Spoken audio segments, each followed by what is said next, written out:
Hi everyone, in front of me I've got OPPO Reno8 and let me share with you how to change the screen timeout on this device. So first of all, let's enter the settings, and here we have to find the display and brightness. Now let's scroll down a little bit to find auto screen off.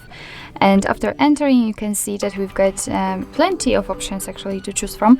We've got either 15 or 30 seconds or 1 to 5, 10 or 30 minutes. Currently we've got 10 minutes option applied. This option is marked, so let me pick, for example, I don't know, 2 minutes. And as you can see, it is immediately notified right here, which means that from now on your device will black out after 2 minutes of inactivity.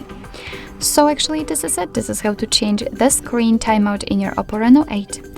Thank you so much for watching. I hope that this video was helpful, and if it was, please hit the subscribe button and leave the thumbs up.